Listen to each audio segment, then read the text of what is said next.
In the myth of Jonah and the whale, Jonah enters the whale's mouth, so we have a theme of ingestion. The whale is eating Jonah.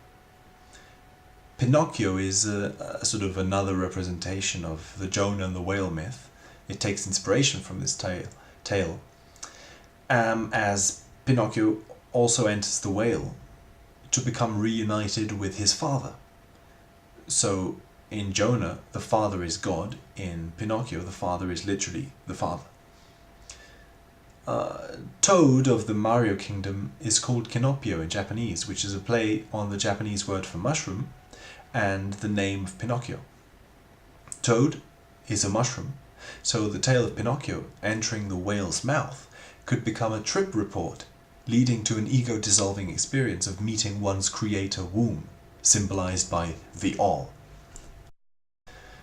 Link's fight against the tentacle boss inside the whale reunites him with Ruto and acts as a sort of promise of marriage.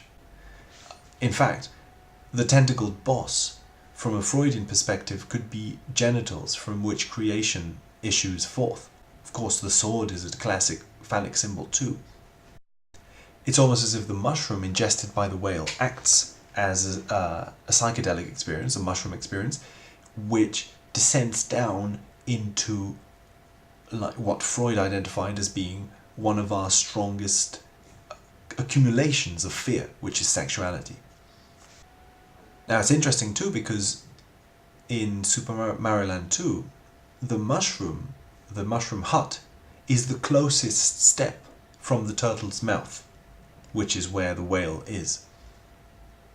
And in Bowser's Inside story, the whole shamanic ordeal of the game begins with Bowser being controlled by a mushroom intelligence. If Jonah fighting the whale is also a Kundalini resonator, the Bible compares fish to serpents as two sides of the same coin, so Jonah transcending the whale could be Jonah also sort of embracing the Kundalini and not fearing it. Then in this case, as we sort of suggested, Bowser could be the whale. Bowser, as Kundalini dragon, is the whale.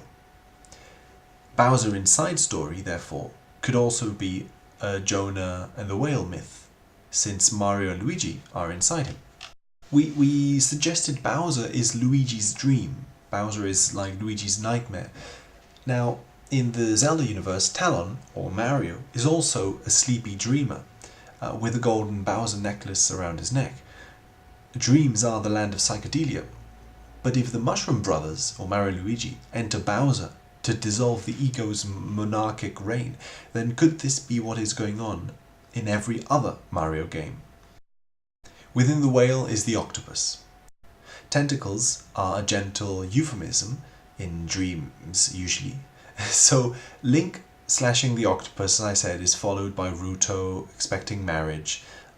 We have the octopus within the whale or Kundalini, and if so, then, if Bowser is associated to all of this, does it mean that there are female genitals inside Bowser? That could be Princess Peach being trapped by Bowser. Peach is a very genital-like fruit in classic literature too. But she is always an illusion.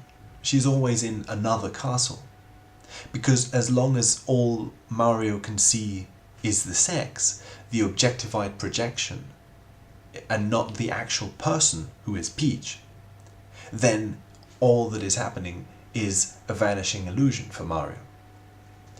To stop the projection, and in fact you could say that this projection of Peach as the sexual aim of Mario is the imprisonment itself.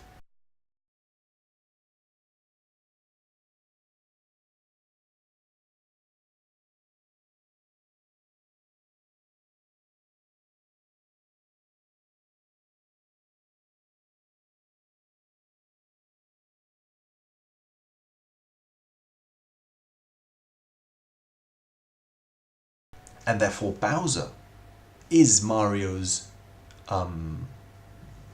overgrown ego. It's not separate from Mario. To stop the projection, he must confront his own shadow, Bowser. This plays into the theme that Wario is all of Mario's repressed sexuality, his nose being an erection, etc. Sexuality is buffoonery and theft, too, seen under the lens of fear. But also, if Pinocchio looks for his father inside the whale, like Jonah looks for God, then Peach could be the parental figure, a mother to Mario.